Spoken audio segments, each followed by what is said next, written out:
اشي بشهي عالخفيف واحلى عالم نستضيف، لندردش سوا وندوق اكل مرتب حتى نروق. احلى شيف واحلى ضيف ببرنامجنا عالخفيف. يلا 3 2 1 and action. مالك يا غادة سرحانة بشو؟ سرحانة بالشهر كيف مرق؟ سبحان الله. الأيام ركض طبعا يا غادة. إيه هيك عجقته وبهجته وروحانياته ضيوفنا اللي اجوا عنا هيك فجأة كأنه صفينا لحالنا ولا إشي. رجعنا وهدوء سبحان الله. جد. يعني كان له بهجته، أجواءه ضيوف، يلا اطبخي يلا خلصي يلا سوي يلا حضري السفرة أدن ما أدن يلا. فهيك صفنت كيف الوقت بسرعة وقت. والله سبحان الله. بحلو وبمرة. أكيد إشي إيطالي لأنه الأعشاب. أنا هيك بقول زيت زيتون. طب إيش هي؟ إيش ممكن تكون؟ هي طبخة ولا سندويشات؟ لا مقبلات. مقبلات. تركي. ناقصكم تحطوا السلامي الصغار. ايوه. بصير عندكم شيء اذا بدك سلامي بنحط سلامي. مش في شيء اسمها بيتزا كذابه ولا شيء هيك؟ هي بيتزا كذابه. والله ممتاز. برافو عليك. انا ريم حكت لي انه في عند غادة اليوم بدها تعمل اكله وهيك، فحبيت اجي. ما كنت عارفه شو الاكله صراحه، ما حكوا لي، بس لما شفت المكونات وهيك تقريبا عرفت تقريبا نص الهاد. مرت علينا ايام كانت كثير صعبه غادة. انا كل ما بتذكر بقول يا الله، يعني بكينا ايام، فرحنا ايام، انضغطنا ايام. كله ولا الضغط. يعني كله ولا الضغط. يعني بس كانت حلوه لانه احنا عم نشتغل بحب من قلبنا. انت كنتي عم تطبخي من قلبك، انا كنت مبسوطه فيكي صح، وباللي عم تعمليه، ومبسوطه بالضيوف، مبسوطه بفريق العمل كلياته بكل شيء. كلهم ما قصروا معنا. يعني صح فيها تعب بس كنت مستمتعه. الكل يقول لي غادة شوف غادة اقعدي ارتاحي، تعبتي؟ اقول لهم لا انا هيك مبسوط، انا هيك انبساطي اكون تعبانه وانا بشتغل. يا ترى ضيوفنا انبسطوا معنا فكرة؟ والله بتوقع، انا نفس لانه الشيء. طلعوا الابتسامه على وجههم كانوا ومبسوطين. اذا بعرفك بتحبي السلطات صح؟ اكيد، فقلت لازم اساوي لك، ما دام اجيتي عندي لازم اعمل لك السلطه. والله شكلها بتشهي صراحه المكونات. لا واضحه يعني انواع تفاح.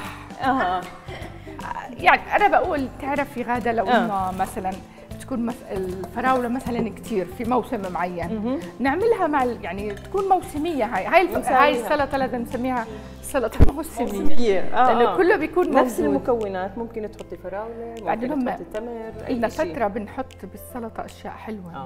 مش شرط اشياء. بالضبط. بيتزا التوست اللي انعملت كانت إشي كثير ذكي، بس اكيد لازم جنبها لانها شويه بتكون طبق يعني شوي ناشف خلينا نحكي.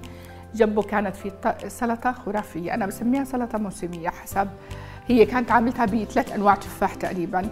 انا ممكن اعملها بفراوله، بنعملها بالفواكه الموسميه. الحمد لله الحمد لله. الله يتمم علينا الصحه والعافيه ان شاء الله يا رب، وضل الواحد يعطي ويعمل اشياء حلوه. يعني شيء حلو للعيله. اكيد حسيت عن جد انا كاني عايشه معاكم عن جد بعيلتي. عيله. حسيت والاطباق اللي سويناها. ما تحكيليش على الاطباق. يا ويلي يا ويلي، انا مبسوطه اليوم اني انا عم بقدر اكل. مبسوطه اخيرا.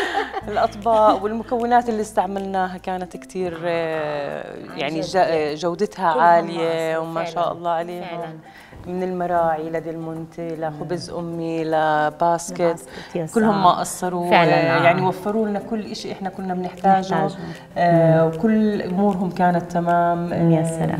المراعي وفروا لنا الحليب، اللبن، منتجاتهم كلياتها من الحليب البقري الطازج الطبيعي بدون اي مواد حافظه.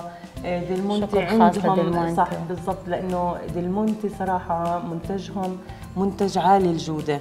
عندهم منتجات يعني بتحتاري شو بدك تساوي، خصوصا لاولادنا. عندهم البوب كورن، عندهم الناجتس، عندهم السكالوب، عندهم البرجر، عندهم المرتديلا، كل شيء بيحبوا اطفالنا بس بجودة عالية فعلا ومتميزة صراحة. والطعم عن جد خرافي. الطعم كثير زاكي. وغير الروست بيف، غير التركي المدخن، كلها تحكي ما شاء الله انواعهم متعددة. والدجاج الفريش عندهم كمان كله روعة. اما خبز امي فشهادتنا مجروحه فيه عن جد. صراحة. يعني خبز امي مشروع يستحق الدعم صدقا. يعني فعلا صاحبه المشروع انسانه جدا محترمه ومقدره. راقي جدا جدا. وفعلا يعني الخبز اللي عم تعمله هو لحتى ترجع العادات والتقاليد القديمه زمن ايام جدودنا، واضافت له الحشوات يعني وخاصة فيها ومتميزة فيها فعلا. يعني احنا متعودين عليه السادة، اما هي وفرت لنا خبز امي، وفر لنا الطعم المالحه والطعم الحلوه واصناف كثير لا تعد ولا تحصى. يعني نعدها مش حنخلص. ما شاء الله. والله يعطيها الف عافيه. ومنتج متميز يستحق انه الواحد يشتريه ويجربه ويعرف شو احنا معناه اللي عم طعمته فعلا. اكيد حتى لما بدقيه بتحسي عن جد برجعك بزمن. ريحه زمان، ريحه ايام ما بتكون وقت رمضان، انه يلا بدنا نسوي القراص، خلص اخر يوم. ودائما كنا اخر يوم نتذكر انه بدنا نساوي القراص ولا نساوي المعمول، والبيت كلها ريحته تفحفح بريحه اليانسون والقرف وكلياتها. حتى الفريش اللي فيه يا بنت الحلال بضل بالكيس ايام ما شاء الله. طري بضل فلافي عن جد شيء يعني ما بينشف، ابداع بمعنى الكلمه عن جد. وباسكت فعلا ما قصروا معنا. يعني ايش ما كنت بدي على طول على الابلكيشن بس اطلب. والسرعه فعلا بالزبط. يعني خدمه يعني اكون بنص طبختي افقد حالي ما في عندي مثلا هالشغله. امسك الابلكيشن 1 2 3 خلال ساعه يعني بالكثير يكون واصل عندي. طبعا الناس ما كانش تشوف هاي المشاهد. هذا كله من وراء الكواليس. كنا دائما عن جد نفقد الشغله وما نلاقيها، وفجاه تيجي على السريع باسكت ويوصل لنا. كثير صارت مواقف مضحكه، مواقف شوي حزينه، مواقف مضغوطين متوترين، يعني مختلفة، أشكال مختلفة. مرقت حلوها ومرها، مرقت الحمد لله. أكيد. وكانت أيام حلوة. وبنتمنى لكم رمضان كريم، ربنا يتقبل الطاعات وعيد مبارك، والله بالضبط ينعاد على الجميع بالخير والصحة والسلامة وهداة البال. وأنت كنتي صديقة رائعة، جيتي وونستيني طول فترة رمضان، قعدتي معي وكانت أحلى أيام. يعني هذا الشهر بالنسبة لي مميز. اكيد. وانا كمان والله انك كنت معي. شكرا يا ريم، وشكرا لمتابعينا والمشاهدين. وشكرا للجميع ولكل ضيوفنا. ونتمنى لهم انهم متابعه طيبه ومتابعه طبعا جيدة. وبدنا نشكر كمان قبل ما ننهي شكر خاص جدا لكل اللي كانوا مسؤولين عن اطلالتنا، الشعر والميك اب، صالون سوسن عيد بيوتي هاوس. وطبعا بالنسبه للسبونسرز اللي لبسونا صراحه كل الشكر لهم ما شاء الله كثير. ما شاء الله كثير ان شاء الله. شكرا كثير للجميع، يعطيكم شكرا لمجهود الطاقم كلياتهم، الكاست ولبيان وغسان وحموده وجهاد وخالد وياسر كلهم وغسان كلهم يتحملونا وصدام كمان. لكم. يس جميعا يعطيكم الف عافيه يا رب. أنا حمودة قلت حمودة. هي قالت حمودة. لا هي قالت